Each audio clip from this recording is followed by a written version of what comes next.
way from Bots. She's an award-winning poet. She won an award for Best Performance by an International Poet. No doubt. In 2010 at the Farrago London Poetry Festival. No doubt. Yeah. No doubt. And she's here right now with you. Yo, put your hands together for Andreattah. AKA Drea. No Make doubt. some noise.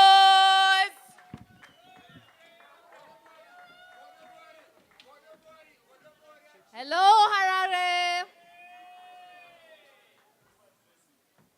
Thank you so much for having me. This is my first time in Zimbabwe. There's one thing I'm taking back home, though. These trees. It's not fair that we had to go through all the sun while you have the tall trees. My name is Drea for short, Andreattah like they said. I'll start with two poems. I would like to introduce myself to you with two poems without the music, and then I'll call the Essence to come and join me. Are we there? Good. This poem is called Finding My Words. My late grandfather is the only one in my family who knew that one day I'd become a poet. He witnessed me write my first poem in the sand at 2 years old, recited back to the earth as if to hold it safe for me, till I was old enough to understand what those words meant, how words meant spirits, hearts, people. My mother said she would look on, wishing I would look up, write them in her eyes. She would hold them safe for me. This is what mothers do, she says. And when I learned how to read, I fell in love with the pictures. Not the words, the pictures. I don't recall what my first encounter with words did to me, but I grew up fearing words, loving pictures. Stripped my dreams of words till all that was left were images. Junior school, I drew, I painted, dipped my hands in plaster of Paris sculpting unicorns. And at varsity, I studied computers. Not for the jargon or the pay or the hangover left for the millennium bug, no. Somebody told me that they too speak mnemonics and conceptual models. It was a promise of images, of buffers, registers, bytes. Images no book can ever illustrate. But even that didn't spare me the torture of other people's words.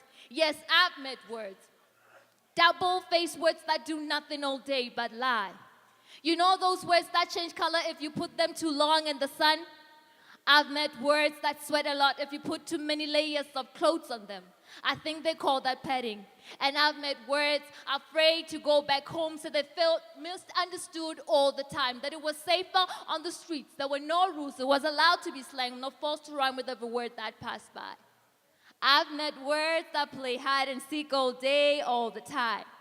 And the problem with those words is I fell for them. Or rather, I fell for him. See, he spoke to me in graffiti once. I replied in cryptic, and we haven't stopped talking ever since. Now it has been over a year, going on to 2, and we still speak in symbols and insinuations of other symbols. I don't remember why I left my words back there, but I need them now more than ever. I need to be able to ask him a simple question like, what exactly do you mean? So the other day, I packed my bags, went back to that spot where I left my first words, but discovered that my words have been through too many foster homes, and still they look for me.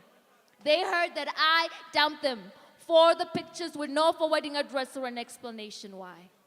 So if you ever come across my words, please tell them that I search for them daily.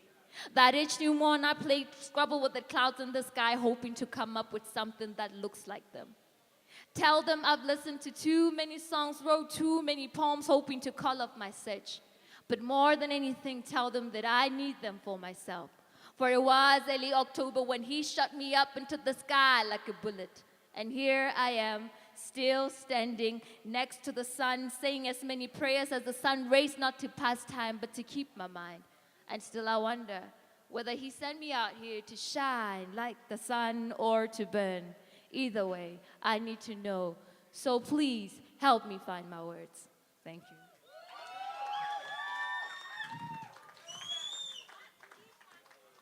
Do we have any Botswana in here?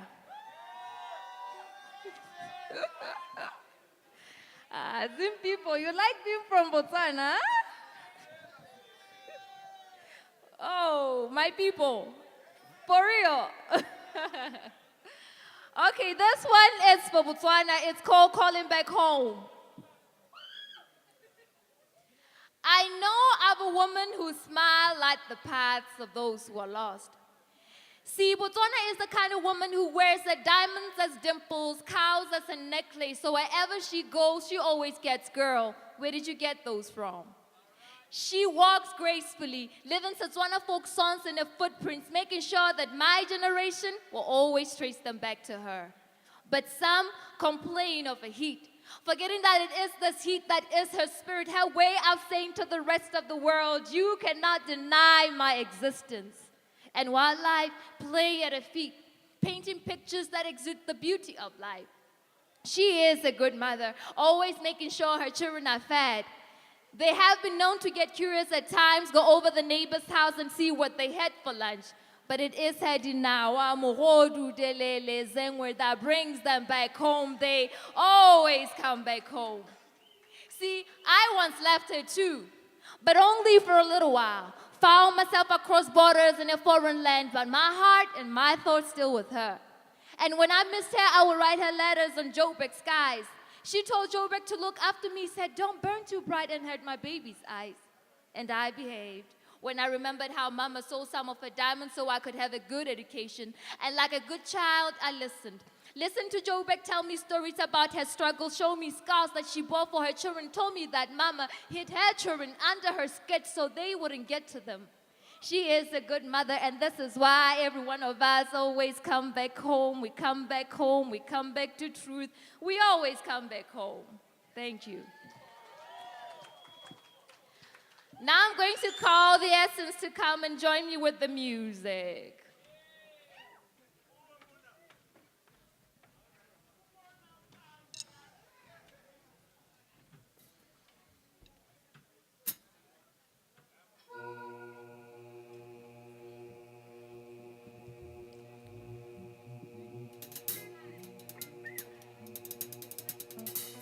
Life isn't fair sometimes.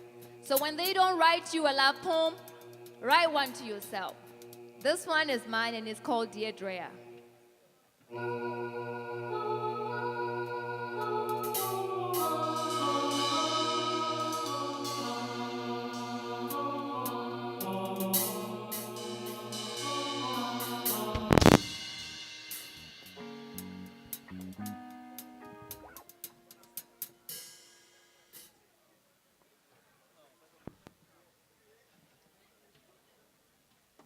Let's do this.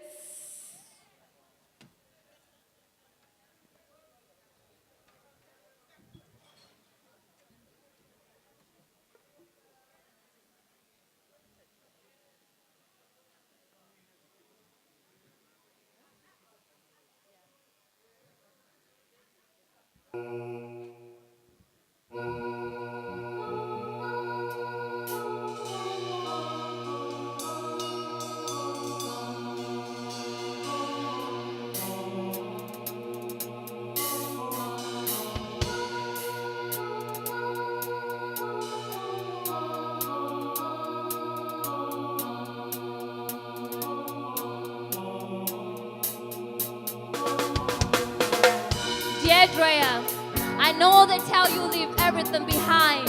Leave him, leave her, leave them.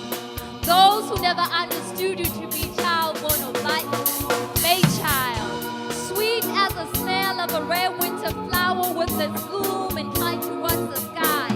A reminder to you, the sky will always cast your fears. Do not forget to breathe, child.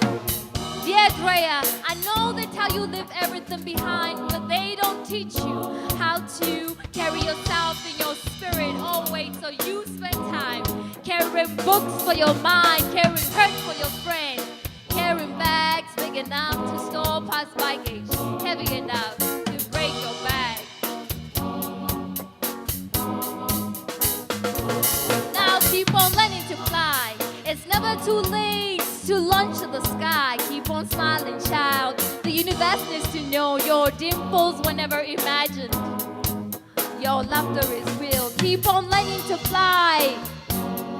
Keep on learning to fly. Keep on learning to fly.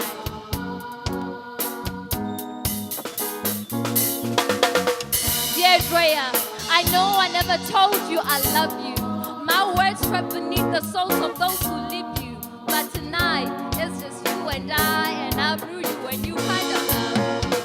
This is for you, child. God kissed beauty that gave lavender its smell. Heart soft as petals, so you love easily with laughter around your nights. And treat you land as a baby. Keep on learning to fly. It's never too late to launch to the sky. Keep on smiling, child. The universe needs to know your dimples were never imagined. Your laughter is real. Keep on learning to fly. Keep on learning to fly. Keep on learning to fly. Keep on learning to fly. Dear Drea, why do you exhaust your heart? Loving those who don't deserve you. Still you call them beautiful neck pieces. Hoping they change, hoping they stay. Your days never end and you hardly rest. You make night your friends, rearrange your dreams which you hardly get time to dream. So now, here is chamomile for your pillow. Maybe it will help you remember rest. Maybe it will help you remember rest. Maybe it will help you remember rest. Now keep on learning to fly. It's never too late to launch to the sky. Keep on smiling, child. The universe needs to know your dimples were never imagined. Your laughter is real. Keep on learning to fly. Keep on learning to fly. Keep on learning to fly.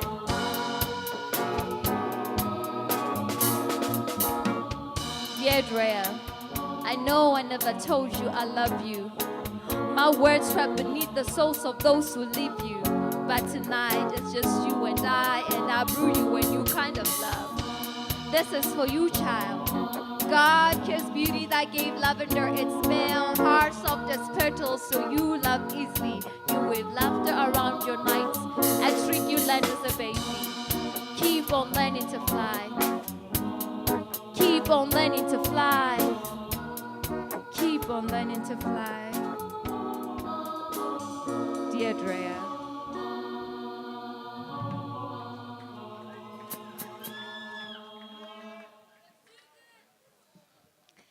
Now the next poem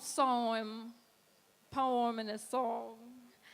This one is called Poems on Protest and goes out to all you guys who have poems hidden in your back pockets, not willing to share them. So I figured if poems were going to go on a protest, what would they say? And here is what I thought they would say. It's called Poems on Protest.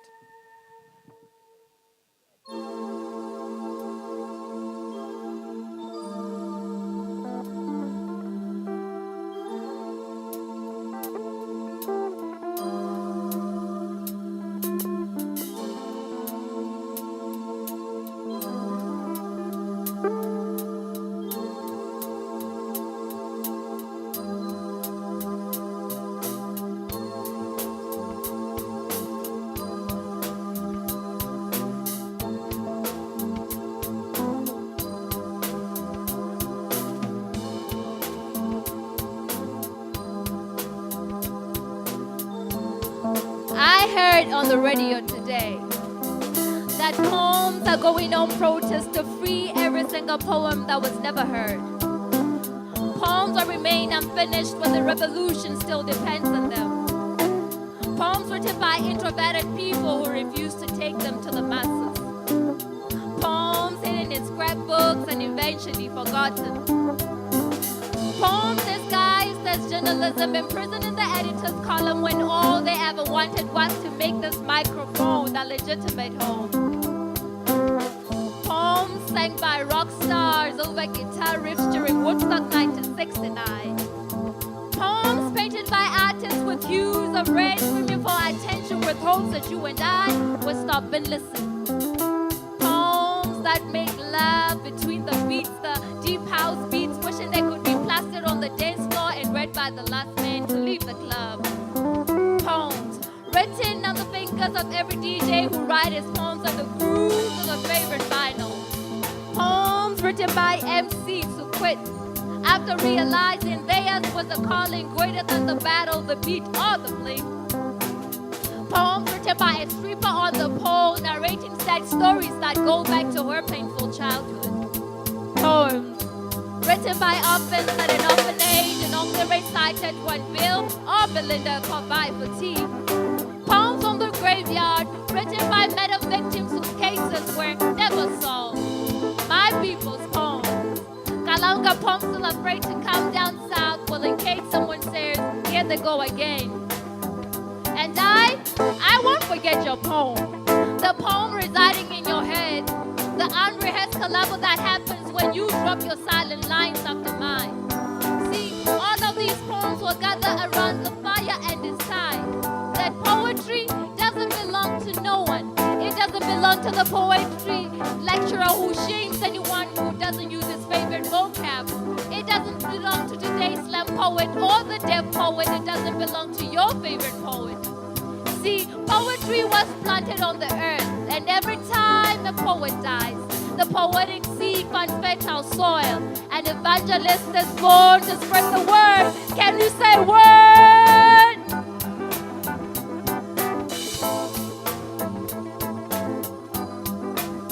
Now keep on writing and keep on sharing. Are we gonna do that? Are we gonna keep writing and keep sharing?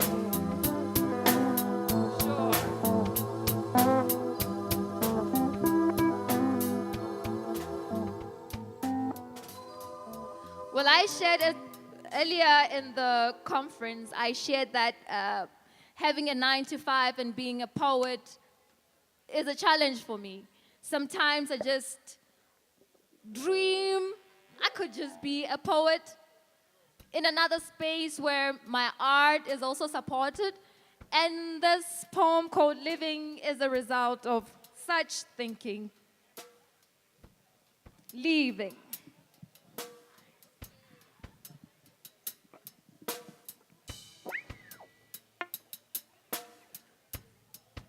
Don't mourn for people who are still alive.